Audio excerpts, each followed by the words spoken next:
नमस्कार सर्व प्रशिक्षणार्थ्यांचे औद्योगिक प्रशिक्षण संस्था पांढरकवडा येथे स्वागत आहे। मी जी.बी. देठे, शिल्प निदेशक, mechanic auto electricals and electronics. या व्हिडिओकरिता मदत करणारे संस्थेचे गटनिदेशक श्री केवटे सर, तसेच आमचे सहकारी मित्र चव्हाण सर, राठोड सर व या व्हिडिओकरिता ज्यांनी आम्हाला प्रेरणा दिली असे संस्थेचे प्राचार्य श्री विजय नागोरे सर। आजचे टॉपिक आहे इग्निशन सिस्टीम। इग्निशन सिस्टीम ही प्रणाली सर्व पेट्रोल इंजिनमध्ये हवा आणि फ्युएल यांच्या मिश्रणाला जाळण्याकरिता इग्निशन सर्किटची आवश्यकता असते। यात battery, ignition switch, ST coil, distributor व स्पार्क प्लगचा समावेश असतो। इग्निशन सिस्टीमचे प्रकार। इग्निशन सिस्टीमचे प्रामुख्याने 4 प्रकार आहेत। एक बॅटरी इग्निशन पद्धती, दुसरा आहे मॅग्नेटो इग्निशन पद्धती, तिसरा आहे ट्रान्झिस्टराइज इग्निशन पद्धती आणि चौथा आहे इलेक्ट्रॉनिक्स इग्निशन पद्धती, ज्याला आपण म्हणतो डिस्ट्रीब्युटलेस इग्निशन सिस्टीम। बॅटरी इग्निशन पद्धती। बॅटरी इग्निशन पद्धतीचा मुख्य उद्देश बॅटरीच्या 12 व्होल्टेजचे हाय व्होल्टेजमध्ये रूपांतर करून इंजिनच्या फायरिंग ऑर्डरनुसार प्रत्येक स्पार्क प्लगला हाय व्होल्टेज करंट पुरविणे, तसेच कॉम्प्रेशन स्ट्रोकच्या शेवटी ठिणगी पाडून हवा व इंधनाच्या मिश्रणाचे ज्वलन करणे हा होय। बॅटरी इग्निशन पद्धतीमध्ये बॅटरीकडे असणाऱ्या लो व्होल्टेज करंटचे हाय व्होल्टेजमध्ये रूपांतर करण्याकरिता इग्निशन कॉईलकडे पोहोचवले जाते। त्यानंतर इग्निशन कॉईलकडून हाय व्होल्टेजमध्ये रूपांतर करून डिस्ट्रीब्युटरकडे करंट पोहोचवला जातो। डिस्ट्रीब्युटरकडून इंजिनच्या फायरिंग ऑर्डरनुसार करंट हा प्रत्येक स्पार्क प्लगपर्यंत पोहोचवला जातो व कॉम्प्रेशन स्ट्रोकच्या शेवटी इंजिनमध्ये ज्वलन घडून आणण्याकरिता या प्रणालीचा वापर केला जातो। बॅटरी इग्निशन पद्धतीमध्ये battery, ignition switch, ignition coil, distributor, spark plug, battery cable, high tension lead इत्यादी भागांचा समावेश असतो। मॅग्नेटो इग्निशन पद्धत।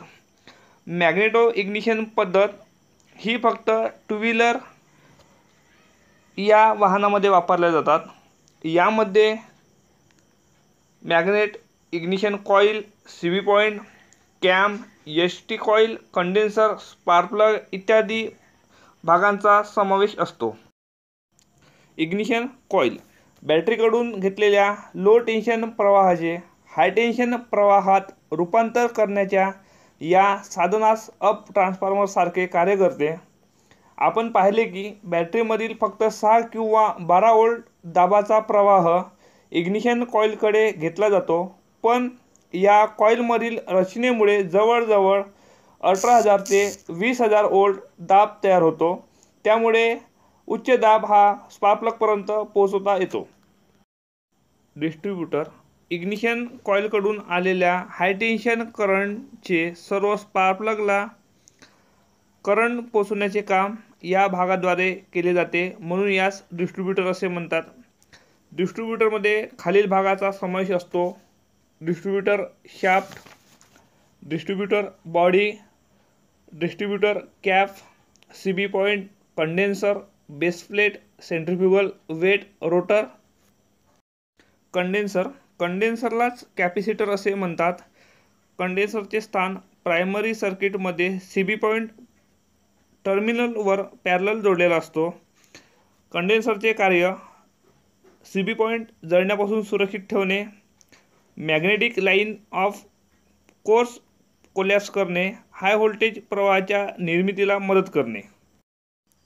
स्पार्क प्लग इग्निशन प्रणालीतील स्पार्क प्लग हा शेवटचा भाग असून कंबशन चेंबरमध्ये दाबलेल्या व अति उच्च असलेल्या इंधनावर ठिणगी पाडण्याकरिता व ठिणगी पाडून ज्वलन घडण्याकरिता स्पार्क प्लगचा उपयोग केला जातो। स्पार्क प्लगमध्ये खालील भागाचा समावेश असतो: terminal, insulator, central electrode, side electrode, insulator, securing nut, copper gasket. Spark प्लगमध्ये सेंट्रल इलेक्ट्रोड ते साइड इलेक्ट्रोड या दरम्यान गॅप हा 0.36 mm ते 0.51 mm एवढा असतो. हा गॅप फिलर गेजनी मोजला जातो. Distributor less ignition system.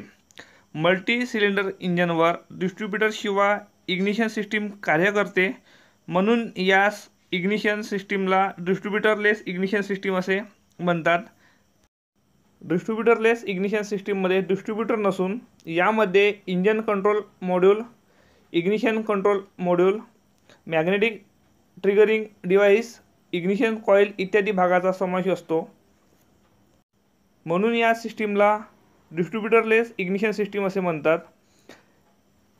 या ठिकाणी इग्निशन सिस्टीम हे प्रकरण संपलं आहे. घरी राहा, सुरक्षित राहा. धन्यवाद.